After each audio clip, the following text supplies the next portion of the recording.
Hello everyone, this is Isha Agarwal and today we are going to start with yet another essay from Essay 500 series, that is Essay 550. Now Essay 550 basically deals with related party transactions. Is this essay important? Very important, not just for your CA in the subjects but for after time also, because related party transactions, if few people have known from accounting standards and everything, ये बहुत subjective चीज़ होती है.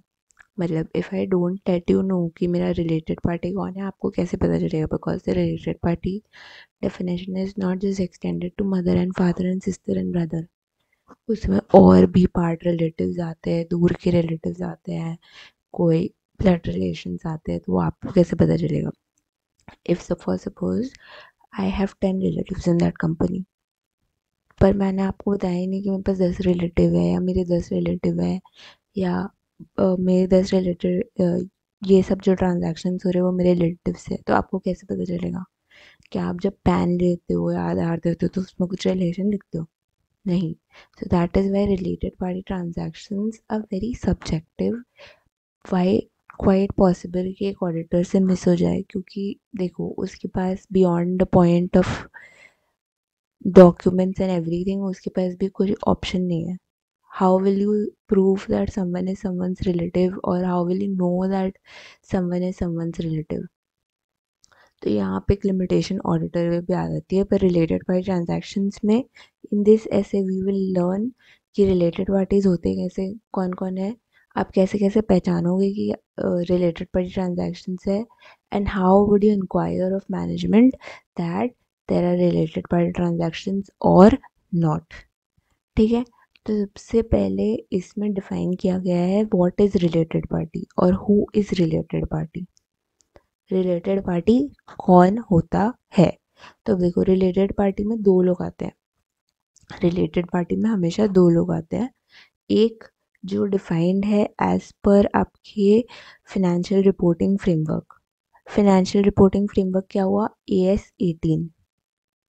AS18 के हिसाब से जो लोग भी आपके रिलेटेड पार्टी है वो आपके रिलेटेड पार्टी है. एंड नेक्स्ट इज जो इस ऐसे में डिफाइंड है. तो इस ऐसे में जो डिफाइंड है उस पर बाद में आएंगे. पहले AS18 में किस किस को रिलेटेड पार्टी बताया गया ये देख लेते हैं.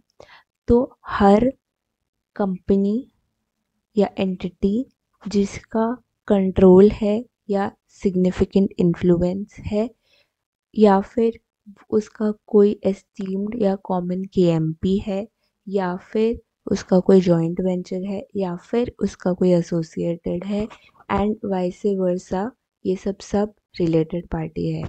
मैम मतलब आपने तो बहुत सारे टर्म समझा दिए. तो सबसे पहले आते हैं जिसका कंट्रोल है, मतलब जो 50% से ज़्यादा उस कंपनी का हिस्सेदार है. 50% से ज़्यादा वो उस कंपनी में शेयर होल्डिंग या वोटिंग राइट्स रखता है. मतलब फॉर सपोज टाटा. टाटा के बहुत सारे सब्सिडियरीज हैं. Titan, Tata Sky, Tata Steel, Tata Power, पर Tata Group is the main company.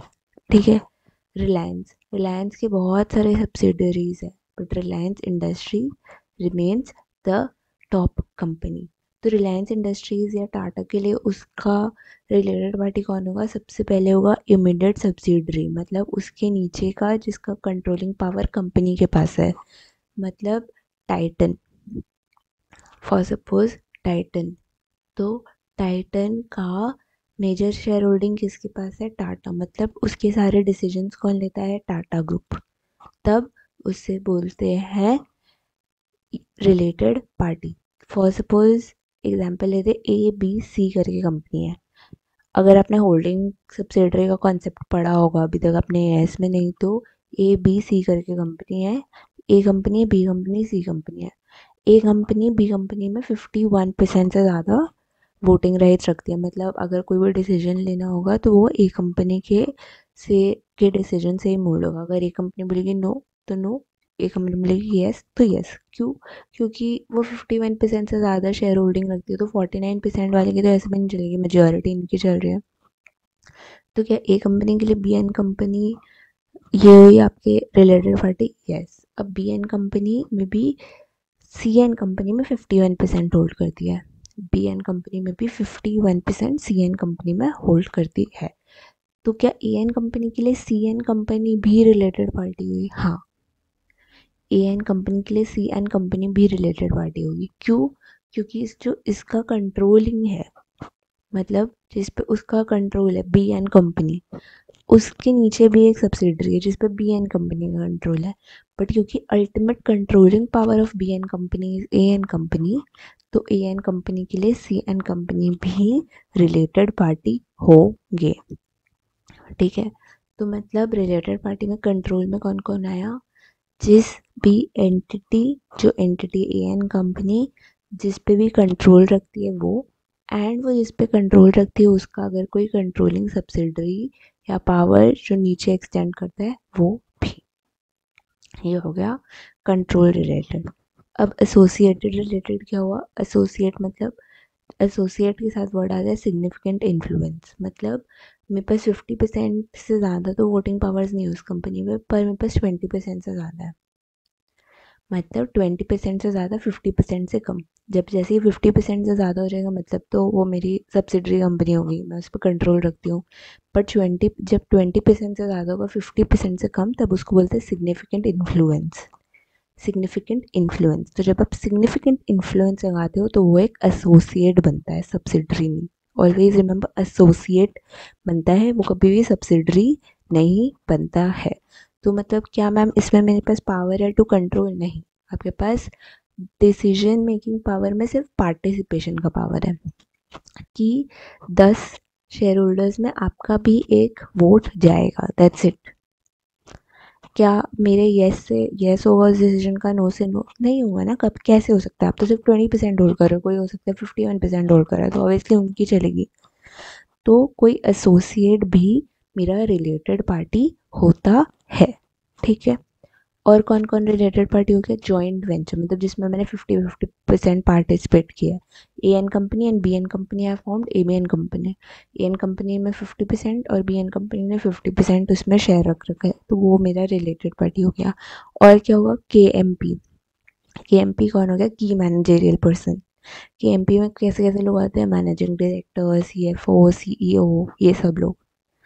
तो जो मेरे हाई पोस्ट वाले बंदे हैं या जो मेरे कंपनी का बहुत इंपॉर्टेंट पार्ट है, दैट इज़ माई के एम पी, की मैनेजरियल पर्सन, बहुत इंपॉर्टेंट पार्ट है।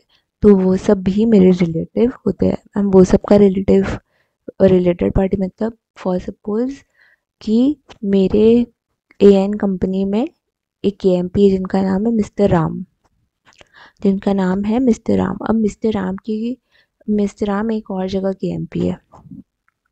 ठीक है, mister Ram B N company में भी के एम पी है, तो क्या ए एन कंपनी के लिए B N company related party हुआ? Yes, common K M P. ठीक है, प्लस के एम पी या उसकी रिलेटिव। अब रिलेटिव में यहाँ जो डेफिनेशन आती है वो आपकी ए एस 18 या उसमें डिफाइंड है, वो आपकी कंपनीज एक्ट में डिफाइंड है, इनकम टैक्स एक्ट में डिफाइंड है। तो उसमें ब्रदर सिस्टर जितने इंडिविजुअल रिलेटिव्स है वहाँ पे भी दिए, वो हम अभी इस वीडियो में नहीं डिस्कस करेंगे because currently we are talking of entities, हम कंपनी ऑडिट कर रहे हैं। तो फिर मैंने आपको एंटिटीज़ की बताया कि एंटिटीज़ की रिलेटेड पार्टी कौन कौन होते हैं। ये जो सब रिलेटेड पार्टीज मैंने बताई है एज पर ए एस 18 है। अभी तक हमने ऐसे में नहीं देखा है कि क्या क्या रिलेटिव होते हैं, ये सब एज पर ए एस 18 है। अब देखते हैं ऐसे के हिसाब से रिलेटेड पार्टी कौन कौन होते हैं। तो ऐसे के हिसाब से ऐसे ने सिंपली बताया है कि जहाँ पे फिनेंशियल रिपोर्टिंग फ्रेमवर्क मतलब ए एस इंड एस नहीं हो, या वो बहुत छोटे रिक्वायरमेंट्स दे रहे हो, या फिर कोई और फ्रेमवर्क नहीं हो, वहाँ पे ऐसे की फॉलो करो। तो ऐसे बोलता है कि any entity over which the reporting entity has control or significant influence। मतलब हम reporting entity for suppose A N company को ले ले, तो any entity over which A N company has control, जो हमारा प्रीवियस एग्जांपल था उसमें कंट्रोल था बी एन कंपनी पे, तो B N company is a related party. Any entity on which any entity on which reporting entity has control, ये B N company में हमने टेक कर लिया। any entity which has control over reporting entity, ये भी एक example होगा। मतलब ए एन कंपनी ने बी एन कंपनी में कंट्रोल किया, तो बी एन कंपनी में तो मैंने समझ लिया कि मेरा कंट्रोल है बी एन कंपनी में, तो मेरा रिलेटेड पार्टी है, वो एज पर ए एस पे डिफाइंड था। और एक जो कंट्रोल का एस्पेक्ट है कि जो ए एन कंपनी को कंट्रोल करता हो। फॉर सपोज आपने जैसे टाटा ग्रुप में देखा, तो ठीक है, टाटा ग्रुप में हो गया कि टाटा ग्रुप का subsidiary was Titan, quite an quite possible example. ठीक है, टाटा ग्रुप का सब्सिडरी है Titan, Titan is a related party. अब ऐसा हो सकता है कि टाटा ग्रुप के ऊपर भी कोई और कंपनी हो, टाटा ग्रुप के ऊपर भी कोई और कंपनी हो, जैसे ए एन कंपनी का भी कोई बड़ा और कंपनी हो, तो उस वो भी ए एन कंपनी का रिलेटेड पार्टी होगा। मतलब जिस पे आप कंट्रोल कर रहे हो वो तो आपका रिलेटेड पार्टी है ही, और जो आप पे कंट्रोल एग्जर्ट करे वो भी रिलेटेड पार्टी है। ठीक है, तो कंट्रोल का ये है कि जो आप पे कंट्रोल करे और जिस पे आप कंट्रोल करो, दोनों रिलेटेड पार्टी होंगे। दोनों सिमिलरली सिग्निफिकेंट इन्फ्लुएंस भी, कोई आप पे सिग्निफिकेंट इन्फ्लुएंस एक्सर्ट करे, आप किसी पे कर रहे हो, तो वो भी रिलेटेड पार्टी होंगे। और lastly third option is any entity which is under common control. Common control मतलब suppose A N company B N company दो कंपनीज है, तो बी एन कंपनी में रिलेटेड पार्टी तभी भी बन सकती है जब मैं उस पर मेरा वो नहीं है, कंट्रोल नहीं है, सिग्निफिकेंट कंट्रोल नहीं है, सिग्निफिकेंट इन्फ्लुएंस नहीं है का। वो मेरा रिलेटेड पार्टी कैसे बन सकता है? तब तब हम इसलिए रिलेटेड पार्टी बन सकते हैं अगर हम कॉमन कंट्रोल के अंडर है। मतलब कॉमन कंट्रोल मतलब क्या है? या तो कॉमन की मेंबर्स हैं, हम दोनों की मेंबर्स कॉमन है, या क्लोज फैमिली मेंबर्स है जो दोनों ओनर्स है। फॉर सपोज भाई बहन है, मिस्टर राम यहाँ का है और वहाँ पे मिस्टर लक्ष्मण है फॉर सपोज, तो वो दोनों की भाई भाई की कंपनी है, तब भी वो लोग रिलेटेड पार्टी हो जाएंगे। या फिर कॉमन ओनरशिप, मतलब जैसे टाटा के लिए टाइटन हो गया, टाटा स्टील हो गया, तो वो तो आपके लिए दोनों सेम को सब्सिडरीज हो गई ना। या अगर एसोसिएट्स होते, को एसोसिएट्स होते हैं, तो वो भी आपकी रिलेटेड पार्टी होते हैं। तो मतलब कंट्रोल में ए एन कंपनी पे जो उसका ऊपर कंट्रोलिंग पावर है वो, और जिस पे वो कंट्रोल एक्सर्ट कर रहा है वो रिलेटेड पार्टी होगा। सिग्निफिकेंट इन्फ्लुएंस में जिस पे वो सिग्निफिकेंट इन्फ्लुएंस एक्सर्ट कर रहा है वो, और जो उस पर सिग्निफिकेंट इन्फ्लुएंस एक्सर्ट कर रहा है वो। और लास्टली कॉमन मेंबरशिप, मतलब कोई कॉमन की मेंबर्स है, या कोई कॉमन मैनेजमेंट है, या कोई कॉमन फैमिली मेंबर्स है, या कॉमन हम को सब्सिडरीज हैं, मतलब हम दोनों का जो कंट्रोलिंग पावर है वो सेम है, तो भी रिलेटेड पार्टी माना जाएगा। अब ये हो गया कि हमने समझ लिया रिलेटेड पार्टी क्या होता है, कंट्रोल एक्सर्ट करना है, सिग्निफिकेंट इन्फ्लुएंस एक्सर्ट करना है। कंट्रोल मतलब क्या होता है? जैसे मैंने बोला, आप हाँ बोलोगे तो हाँ, ना बोलोगे तो ना। तो इसको इंग्लिश में फ्रेम करके जब बोलते हैं, तो आप ऐसे तो नहीं लिख सकते कि कंट्रोल क्या होता है, तो जब मैं हाँ बोलूँगा हाँ और ना बोलूँगा ना। That is why control means the power to govern the financial and operating decisions of a company. मतलब कि आप डिसीजंस लेने का पावर रखते हो। जो मैंने बोला ना, हाँ में हाँ, ना में ना, तो मतलब आपके डिसीजन से कंपनी का डिसीजन गवर्न होता है। Obviously you have the power man. जब आप सपोज कोई प्रोजेक्ट है, आपने डिसअप्रूव कर दिया, क्या कंपनी कर पाएगी? नहीं, आप तो मेजर शेयर होल्डर हो, आपके अगेंस्ट जाके तो कंपनी नहीं कर सकती ना। इसीलिए it is the power, because you hold the right. ठीक है, and you hold the power and you hold the authority. ठीक है, to govern the financial and operating decisions of the company. Financial and operating मतलब जो आपके financial decisions है, like for suppose investment के हो गए, फाइनेंसिंग एक्टिविटीज़ हो गए, शेयर इशू करना हो गया, राइट्स इशू करने हो गए, ये सब। एंड ऑपरेटिंग मतलब day to day, for suppose जैसे मैंने बोला कि कोई प्रोजेक्ट अप्रूवल चाहिए आपको, या हो गया कि आपका कोई एक्सपेंसेस के लिए कुछ चाहिए, कोई मेजर एक्सपेंस के लिए, या कोई मेजर इनकम आपको हटानी है मे बी, या आपको सेल्स में कुछ चेंजेस चाहिए, तो ये सब फाइनेंशियल एंड ऑपरेटिंग डिसीजंस हो गए। तो ये सब का आप पावर रखते हो to govern this decisions, to mould these decisions as per your way so that you benefit from it। अब वो यू बेनिफिट फ्रॉम इट में हो सकता है कि आप कंपनी का सोच रहे हो तो even the company is benefiting, और नहीं तो आप इंडिविजुअल सोच रहे हो कि you will earn through it. Anyways you hold the power to do it. Control ये होता है सब ये आपका significant influence is not the power. मैंने बोला ना आपका 20% से बेसिक पर 50% से कम, तो you are just like other share holders. हाँ, आपके पास हो सकता है 10% से ज़्यादा पावर है, 10% वाले से ज़्यादा पावर है, बट क्या मेरा decision is the final decision? No, I just hold 30 to 40% of the company, max to max I hold 48-49%। तो अगर कोई 51% वाला है तो फिर बात तो उसकी चलेगी। तो इसीलिए it's the power to participate.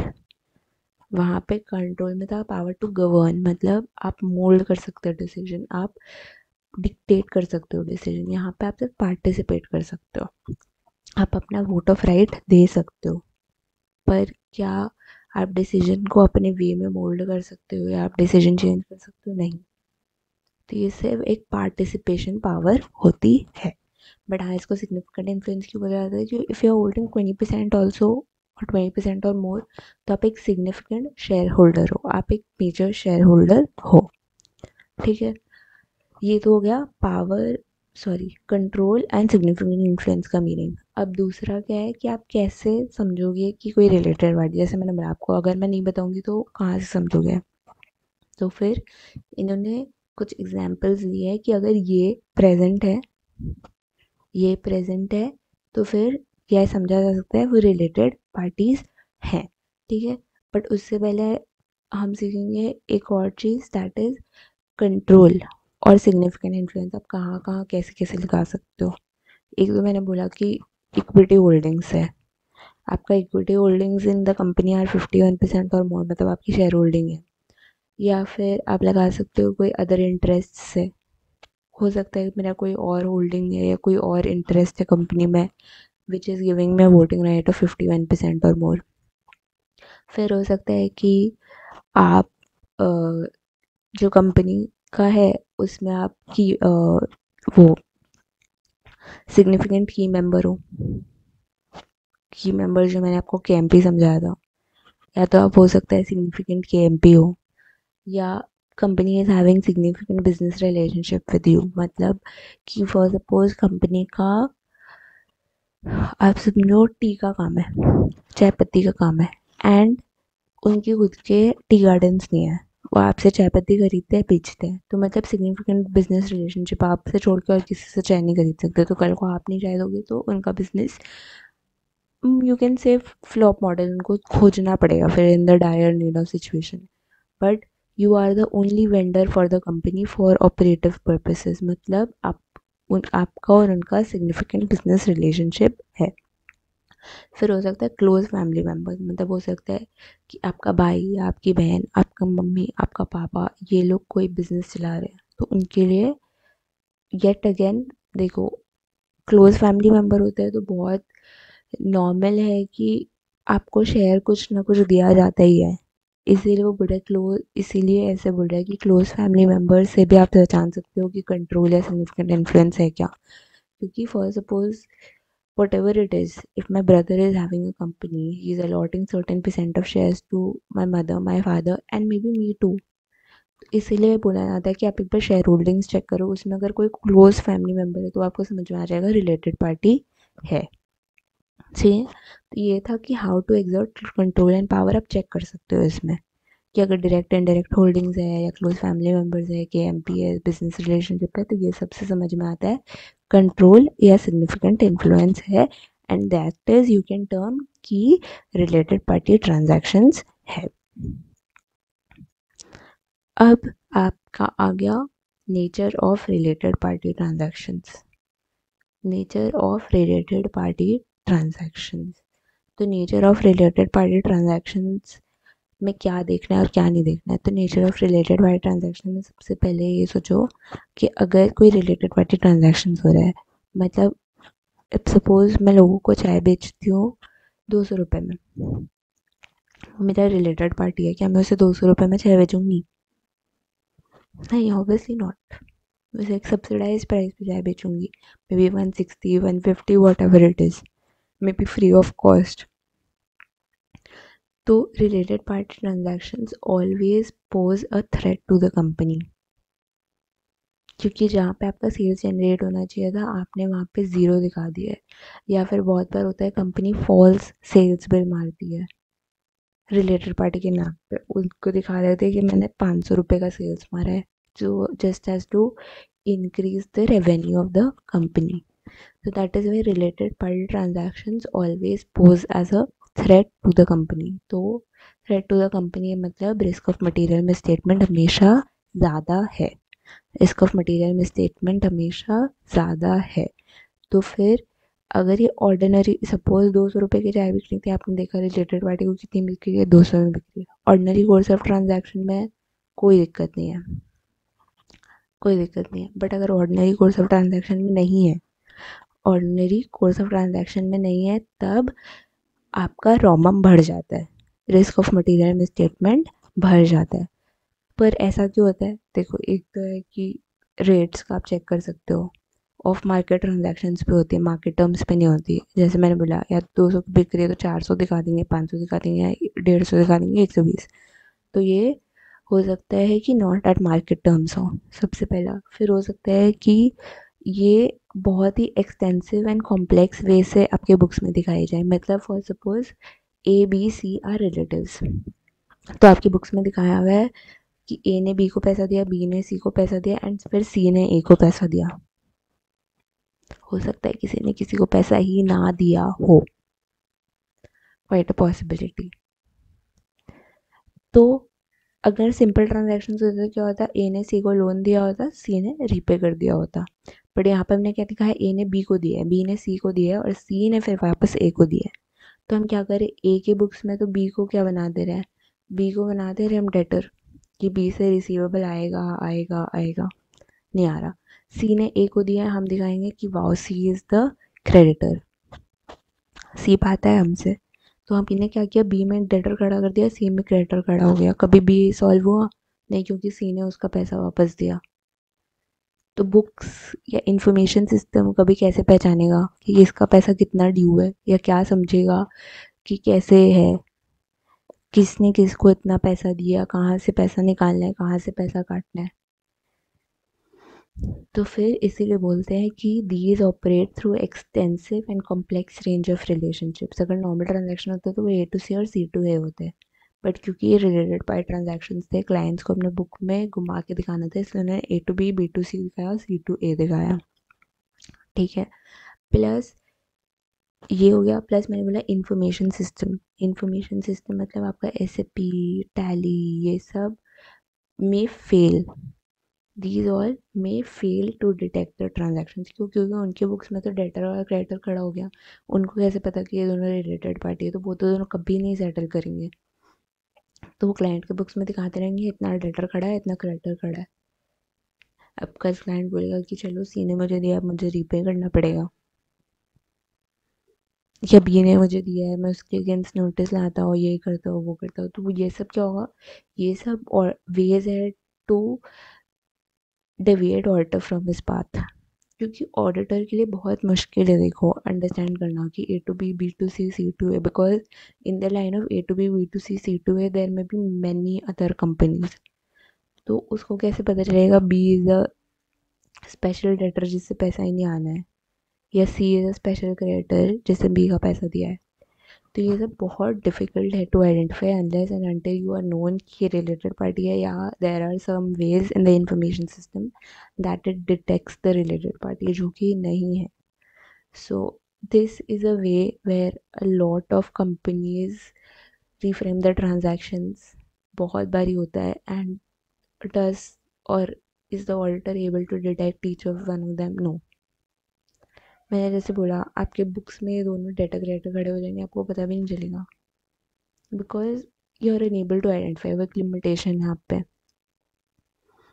तो ठीक है, रॉमम होता है risk of material misstatement, and risk of material misstatement किस वजह से होता है, 3 वजह से। आपके इंफॉर्मेशन सिस्टम डिटेक्ट नहीं कर पाते, वो ऑपरेट करते हैं through complex and extensive range of relationships, and they may not be at market terms, that is they are at off market terms. अब इसमें दिया है इन्होंने understanding entities related party transactions, मतलब एंटिटी के रिलेटेड पार्टी ट्रांजैक्शन में आप management को जा रखे क्या क्या पूछोगे। तो सबसे पहले तो आपको ये समझना होगा कि रिलेटेड पार्टी का आपको लिस्ट लेना पड़ेगा जो कंपनी के हिसाब से है। रिलेटेड पार्टी का लिस्ट ले लिया, उनकी रिलेशन ले लिए और चेंजेस ले लिए प्रायर पीरियड से। मतलब फॉर सपोज कंपनी के 10 रिलेटेड पार्टी थे लास्ट टाइम, इस बार 15 है। मैम उन 5 का आप क्या करोगे? उन 5 का मैं पहले भी ट्रांजैक्शंस देखूंगी अगर है तो है या नहीं है, और अगर वो रिपोर्ट हुए हुए है या नहीं है। मैम रिपोर्ट नहीं हुए हुए तो आप क्या करोगे?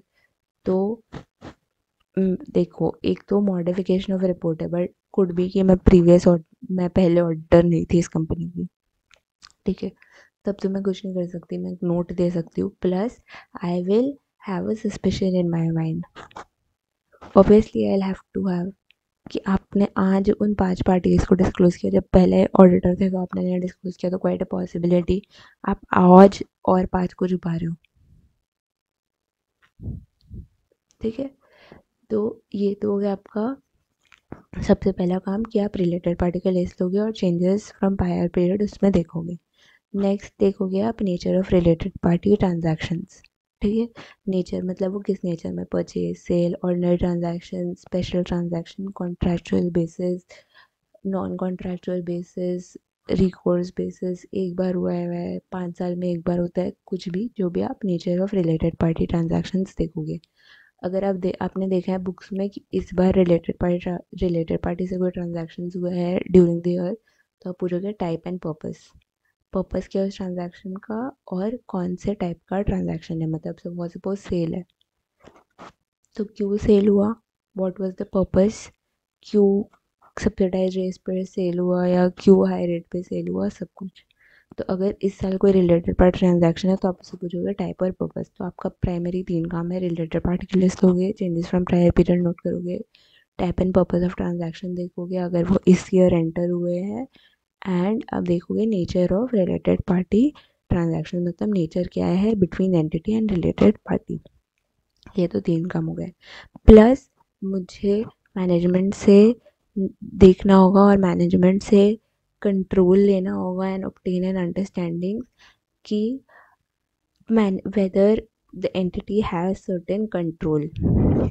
Ma'am control purpose as in, तो मुझे मैनेजमेंट से एक अंडरस्टैंडिंग लेनी होगी और प्रोसीजर्स परफॉर्म करने होंगे उनके चेक करने के लिए कि क्या एंटिटी के पास कोई कंट्रोल है कि जो भी फाइनेंशियल रिपोर्टिंग फ्रेमवर्क में जितने रिलेटिव्स हैं उनके हिसाब से जितने रिलेटेड पार्टी ट्रांजैक्शन डिस्क्लोज होने चाहिए वो हो रहे हैं या नहीं। क्या कंट्रोल है मैनेजमेंट के पास? मैनेजमेंट के पास भी AS 18 तो अवेलेबल फॉर और है, तो उसको पता है वो फाइनेंशियल रिपोर्टिंग फ्रेमवर्क उसने कंपनी में फॉलो करना है। तो क्या कंट्रोल है मैनेजमेंट के पास कि जितने रिलेटेड पार्टी उसमें फॉलो कर रहे हैं या जितने रिलेटेड पार्टी उसके अकॉर्डिंग डिस्क्लोज होने चाहिए वो हो रहे हैं या नहीं। तो सबसे पहले आपको समझना पड़ेगा कि मैनेजमेंट किस वे से रिलेटेड पार्टी ट्रांजैक्शन आइडेंटिफाई करता है और उसको डिस्क्लोज करता है, ठीक है। तो सबसे पहले आप ये अंडरस्टैंडिंग लोगे मैनेजमेंट से कि क्या, how do you do it. जब आप उनका प्रोसेस समझोगे तो आपको ऑटोमेटिकली उसमें फ्लॉज समझ में आ जाएंगे, आपका ऑटो चेकिंग हो जाएगा। ये उसने बोला कि ये रिलेटेड पार्टी ट्रांजैक्शन होने चाहिए एज पर AS 18, मैं ऐसे ऐसे आइडेंटिफाई करता हूँ and that how I conclude कि ये सब रिलेटेड पार्टी डिस्क्लोज होने चाहिए। तो आपको ऑटोमेटिकली समझ में आ जाएगा वो कहाँ कहाँ रिलेटेड पार्टी ट्रांजैक्शन मिस कर रहे हैं, कहाँ कहाँ वो मिस कर रहा है। मतलब हो सकता है कि शायद ग्रैंडफादर उसने देखा ही नहीं हो, उसने बोला वो इतना सारा है मैं तो इतना ही कवर कर पाया, तो आपको ऑटो फ्लो समझ में आ गया। तो फिर वो उनकी भी जिम्मेदारी बनती है कि ग्रैंडफादर का नाम दे सब दे और उस दिखाए कि कोई ट्रांजैक्शंस नहीं है। तो आपको हमेशा मैनेजमेंट से एक अंडरस्टैंडिंग लेनी चाहिए कि उनका पॉइंट ऑफ व्यू क्या है और या उनकी कंट्रोल प्रोसीजर्स क्या है to identify related party transactions and to disclose it, ठीक है। पहला तो ये हुआ। फिर आपको 2 और क्या लेना है, उनसे अंडरस्टैंडिंग लेनी है कि ऑथराइजेशन एंड ऑथेंटिकेशन क्या है। मतलब who authorises related party transactions, क्या जैसे ही मन क्या रिलेटेड पार्टी ट्रांजैक्शन हो जाता है या फिर पहले एक मैनेजमेंट से अप्रूवल आता है, मैनेजमेंट से ऑथराइजेशन आता है, तभी रिलेटेड पार्टी ट्रांजैक्शन होता है, because it is very important to ensure authorization and approval and authentication. Why? Because आप रैंडमली ऐसे ही रिलेटेड पार्टी ट्रांजैक्शन नहीं कर सकते। जब आपका मन किया चलो रिलेटेड पार्टी है, इसको 5 लाख दे दो, it is not permissible. So हमेशा एक ऑथराइजेशन, एक ऑथेंटिकेशन होना चाहिए रिलेटेड पार्टी ट्रांजैक्शंस का। Also transactions that are out of business, out of normal course of business, तो दोनों ट्रांजैक्शंस का ऑथराइजेशन होना बहुत ज़्यादा ज़रूरी है। So you have to always ensure कि दोनों ट्रांजैक्शंस ऑथराइज्ड एंड ऑथेंटिकेटेड है या नहीं, या कंपनी के पास ऐसा कंट्रोल्स है या नहीं। अब क्या होता है, we are at the last part basically, कि स्मॉलर एंटिटीज़ में आप कैसे पहचानोगे कि रिलेटेड पार्टी ट्रांजैक्शंस का क्या आइडेंटिफिकेशन है, क्या कंट्रोल है, क्या कुछ whether they have an SOP और नॉट। मैम स्मॉलर एंटिटीज़ में ऐसा क्या है, स्मॉलर एंटिटीज़ में सबसे बड़ी दिक्कत होती है कि वहाँ पर कोई TCWG या मैनेजमेंट नहीं होता। आप सोचो ना यार, सपोज एक स्टार्टअप कंपनी है, बहुत उसने प्रॉफिट कुछ नहीं किया है, और 5-6 साल हो गए अभी भी मार्केट में इस्टेब्लिश करिए, आप उनको जाके पूछोगे TCWG, वो कहेंगे TCWG मैनेजमेंट ये सब कुछ नहीं है, मैं ही ओनर हूँ, मैं ही डायरेक्टर हूँ, मैं ही मैनेजर हूँ, मैं ही सब हूँ। अगर 2 जन है 3 जन है तो वो लोग ही सारा काम कर रहे हैं, तो उनके पास कोई एक्सटर्नल मेंबर नहीं है जो चेक करेगा कि रिलेटेड पार्टी ट्रांजेक्शन है नहीं है ये है। अगर उसने आपको बताया हाँ तो हाँ, ना तो ना। तो स्मॉलर एंटिटीज में सबसे बड़ी दिक्कत है कि ओनर मैनेजर में कोई बाइफिकेशन नहीं है। प्लस इसके 2 साइड्स हैं, रिस्क कम भी होता है क्योंकि आपको 4 लोगों से 4 बात नहीं सुननी, कि मतलब इसने बोला हाँ हम ऐसा पर्पस लगाते हैं, उसने बोला वहाँ हम वैसा पर्पस लगाते हैं, ये ऐसा, तो आपने 4 लोगों से 4 बात नहीं सुननी। ये एक एडवांटेज साइड होता है, बट इसका सबसे बड़ा डिसएडवांटेज है क्योंकि ओनर मैनेजर सेम है, तो अगर उसने नहीं बनाया रिलेटेड पार्टी तो आपको कभी भी नहीं पता चलेगा।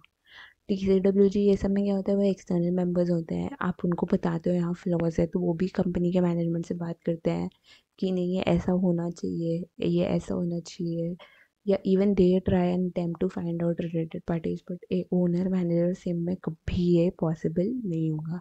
तो इसमें मैम हमें क्या करना चाहिए, इसमें नॉर्मल आपको अंडरस्टैंडिंग लेनी चाहिए मैनेजमेंट से कि अगर इनका कोई प्रोसीजर है या नहीं, तो अगर प्रोसीजर है तो उसको वो कैसे फॉलो कर रहे हैं।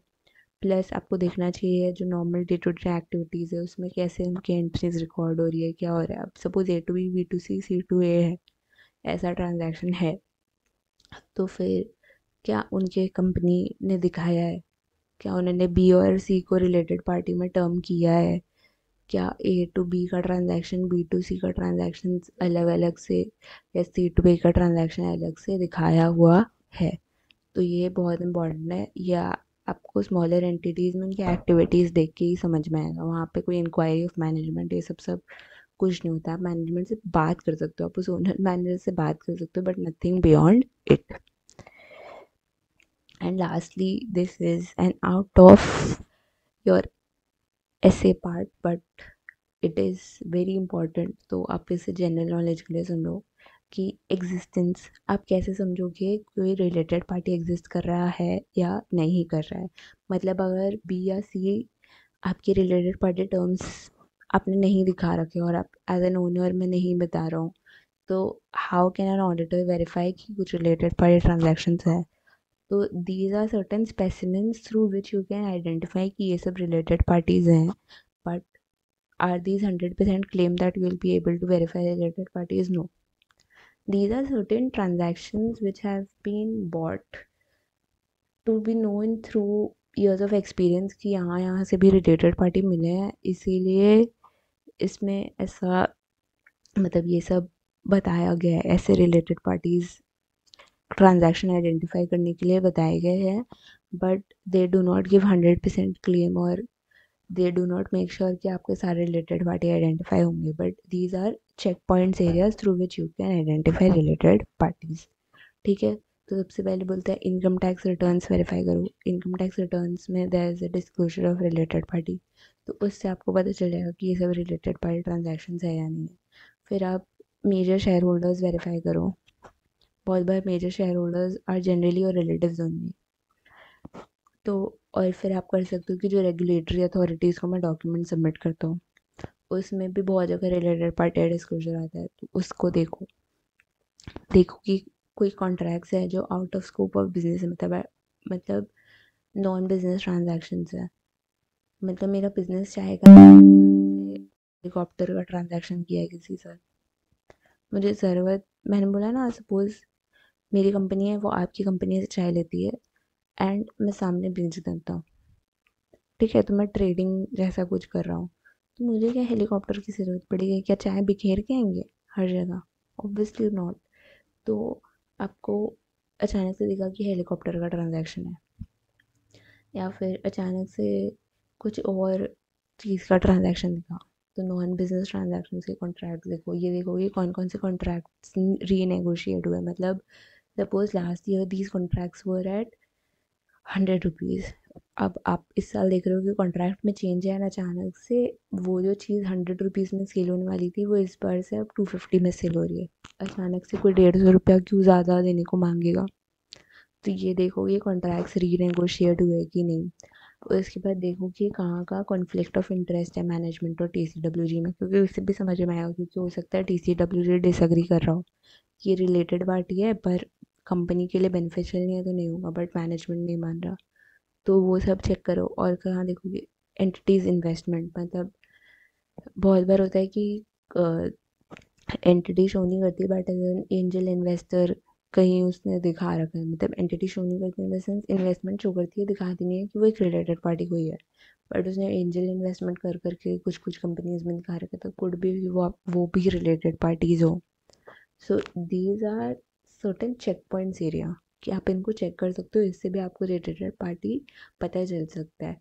ये देखो जो भी मैंने अभी बताया ये सब points, even you must be thinking these are very practical, बहुत प्रैक्टिकल है, ऐसा ही जनरली यहाँ ये सबसे रिलेटेड पार्टी मिलता है। तो these are just practical check points where you can check and ensure कि रिलेटेड पार्टीज है या नहीं है, या देख सकते हो रिलेटेड पार्टी है या नहीं है। बाकी as I said limitations always would be there for an auditor, because if you can't disclose or if you do not know a related party or if you cannot verify identify, तो वो possible नहीं है ना, आप मुझे बताओगे नहीं। And it's not just कि मदर फादर सिस्टर ब्रदर ही डिफाइंड है रिलेटेड पार्टी में, और भी बहुत लोग हैं। तो अब जब तक आप नहीं बताओगे तब तक मैं तो नहीं समझ पाऊँगा ना। कंट्रोल सिग्निफिकेंट इन्फ्लुएंस, तो चलो मैं list of major share holders ये सब समझ गया, बट उसके बियॉन्ड क्या? तो फिर जब इंडिविजुअल रिलेटिव्स आते हैं ये सब, तो it's very difficult for an auditor to identify. तो ये एक स्कोप लिमिटेशन भी है, but you can also say एक सब्जेक्टिव चीज़ भी है, बिकॉज यहाँ पे ऐसा नहीं है कि ऑडिटर कुछ एक्स्ट्राऑर्डिनरी प्रोसीजर्स करेगा तो उसे मिल जाएगा, नहीं। He can just verify and ensure that he has checked all areas which are possible, जैसे मैंने ये प्रैक्टिकल एग्जाम्पल्स बताए, तो इंश्योर कर सकता है उसने ये सब एरियाज चेक किए हैं, बट उसके बाद भी अगर कोई मिसिंग है जो ए टू बी बी टू सी वाला समझाया, तो उसकी गलती नहीं है ना यार, उसे पता ही नहीं वो रिलेटेड पार्टी है। सो yes, thank you from my side. This is SF550. I hope I could make you understand. I hope I could make sure that this essay was beyond theory, आपको practically समझ में आया। And if you're watching this essay just before your exams, you can watch it at 1.5x. Further, we have